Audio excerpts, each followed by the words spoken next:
오늘 말씀의 제목 따라해 보실까요? 교만과 감사. 교만과 감사. 오늘 말씀은 역대하에 기록된 히스기야 왕의 이야기입니다.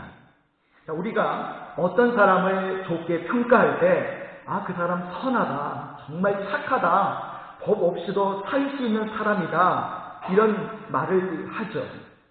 물론 선하신 분은 오직 하나님 한 분뿐이시지만 인간의 평가로 보았을 때 역대기에 기록된 20명의 이스라엘 왕들 중에서 평가마다 다를 수는 있겠지만 그래도 공통적으로 선한 왕이었다라고 좋게 평가된 왕은 두 명인데 오늘 주인공이 히스기야 왕과 요시야 왕이었다는 거예요.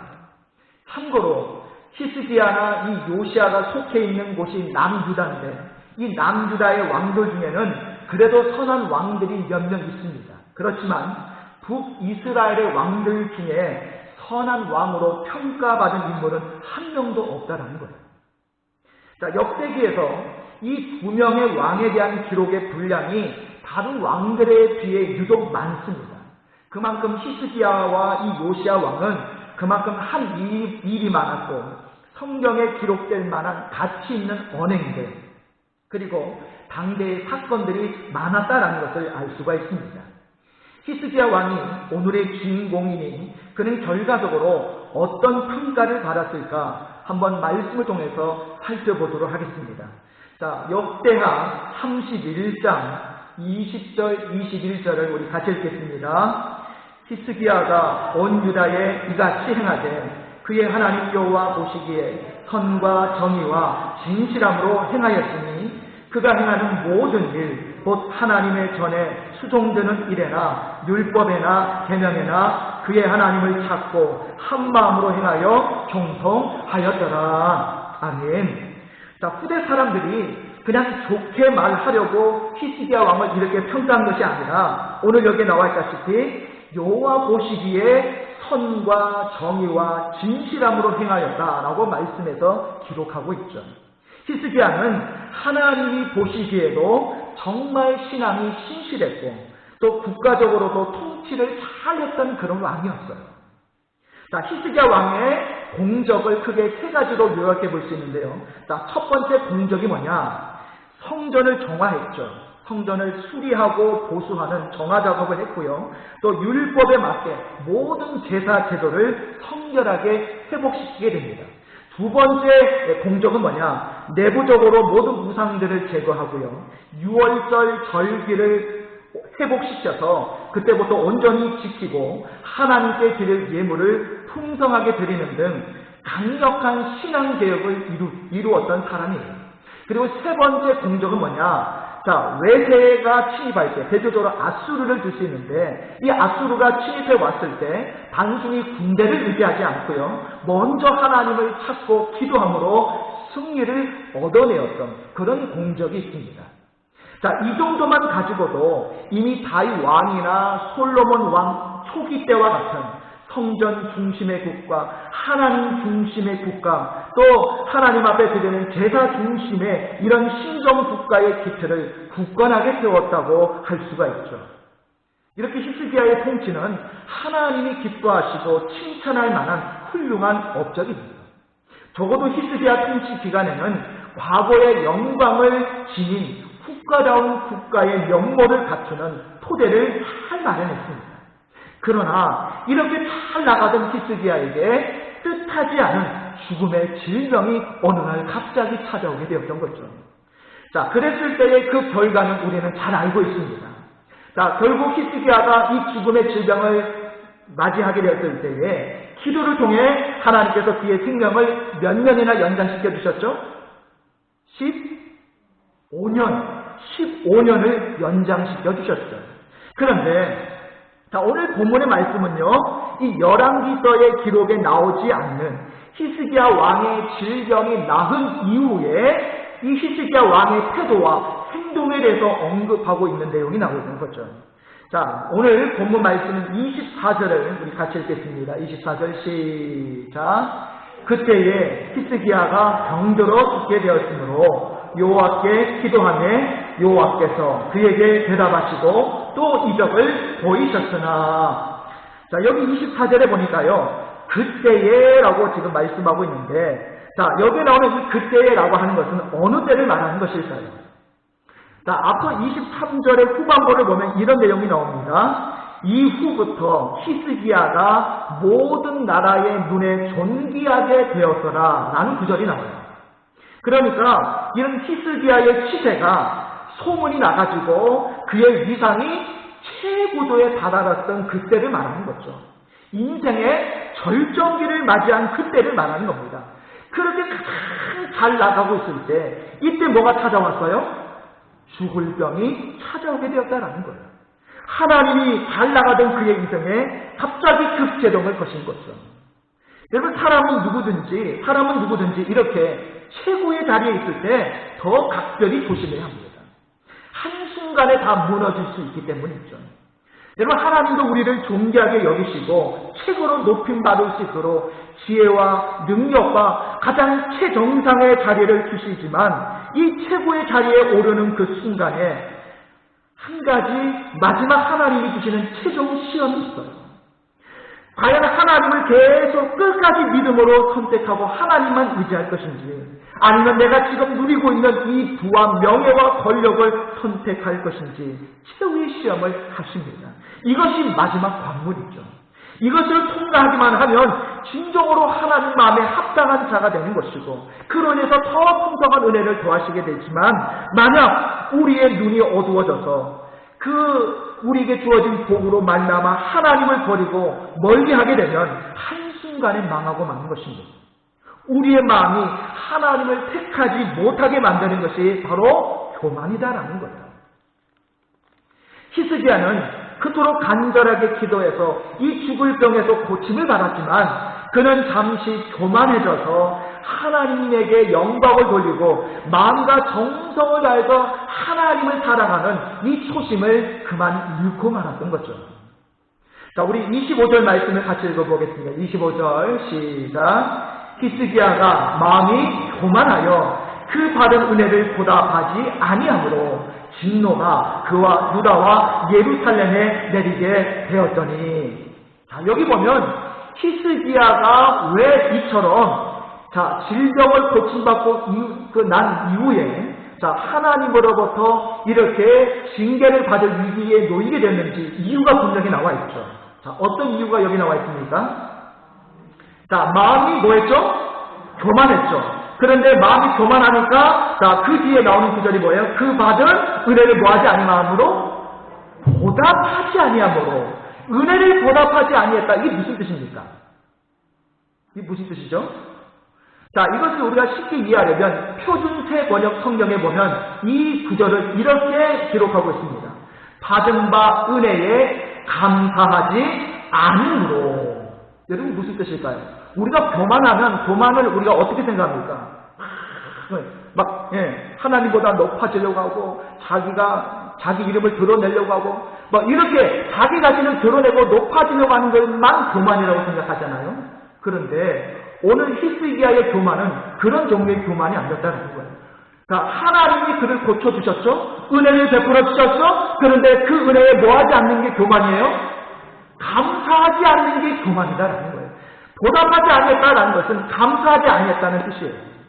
하나님이 베푸신 은혜에 감사하지 않는 것도 교만이다라는 거예요. 여러분, 그런데 여러분 한번 생각해 봅시다. 히스기야가 정말 감사하지 않았을까요?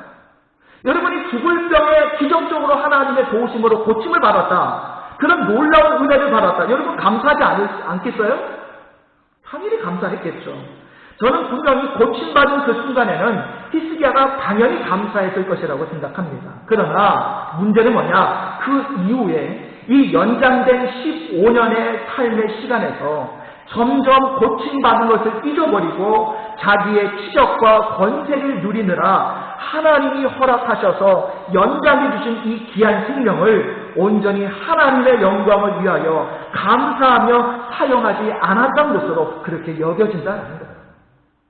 예수님께서는 나병 환자 10명을 고쳐주셨는데 고침받은 10명 중에 단 한 사람만 다시 돌아와서 예수님의 발 아래에서 감사했고 그 사람은 더더군다나 유대인이 아니라 사마리아 사람이었다라고 성경은 기록하고 있습니다. 여러분, 사람들의 간사함과 교만함이 어느 정도인지 질병의 고통에 부르짖을 때와 고침받은 후의 태도에서 보면 확연하게 드러났죠.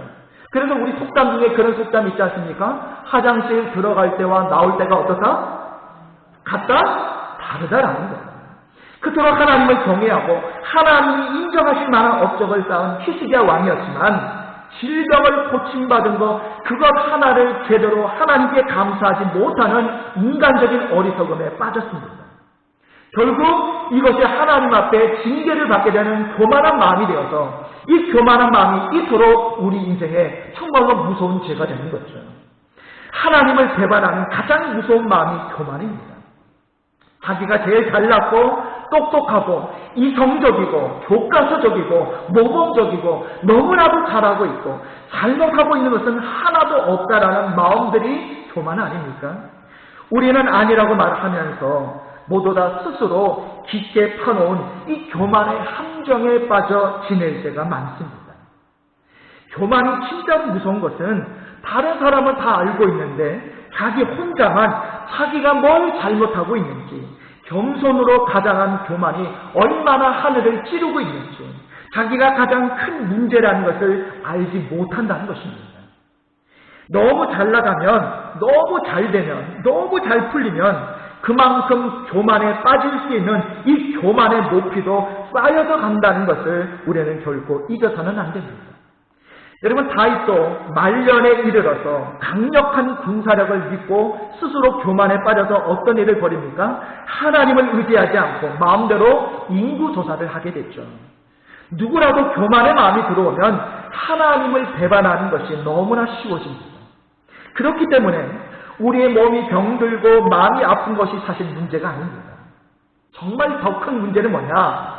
질병을 고침받고 치유받고 회복하는 것도 중요하지만 정작 더 중요한 것은 고침받은 이후에 우리가 어떻게 처신하냐 하는 거예요. 은혜를 은혜로 알고 은혜 받은 자답게 이전보다 더 몇십 배 더 감사하는 자로 살아가는 것.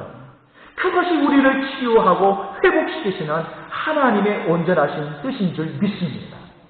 이것을 알지 못하는 것 자체가 또 이런 하나님의 뜻대로 우리가 살지 못하는 것 자체가 바로 또 다른 교만일 수 있다는 거예요. 교만해지고 은혜에 감사하지 않으면 그 다음 수순은 반드시 하나님의 진노가 임하게 되죠. 오늘 우리가 읽은 25절 후반부에 보니까 이런 내용이 나오죠. 진노가 그라는 건 누굴 얘기해요? 히스기야 왕을 얘기하죠. 히스기야 왕과 유다와 예루살렘에 내리게 되었다라고 말씀하고 있죠. 그런데 여기서 굉장히 또 반전이 생기죠. 다행히 상황이 또 뒤바뀌는 일이 생기게 됩니다. 우리 26절을 같이 읽어보겠습니다. 26절 시작. 히스기야가 마음이 교만함을 뉘우치고 예루살렘 주민들도 그와 같이 하였으므로 여호와의 진노가 히스기야의 궁전에는 그들에게 내리지 아니하니라. 아멘. 다행스럽게도 히스기야가 자신의 교만함을 어떻게 했어요? 뉘우쳤다라는 거예요. 그런데 이것은 자기 스스로의 깨달음으로 뉘우쳤다라기보다는 그 당시 궁중에서 활동하던 이사야 선지자의 강력한 예언의 말씀 때문이었을 것이다 라고 그렇게 보고 있습니다. 그나마 히스기야가 그래도 선한 왕이다라는 증거가 다시 한번 여기서 보여주고 있죠. 그것은 사람은 누구든지 언제 어디서나 죄를 지을 수 있고 교만할 수도 있습니다. 하지만 히스기야 왕은 비록 교만한 마음을 품었었지만 하나님의 말씀이 들렸을 때에 들을 귀가 열려 있었다라는 거예요. 그러자 곧바로 돌이켜서 회개하고 다시 하나님을 찾고 하나님의 뜻대로 나라를 다스리게 되죠.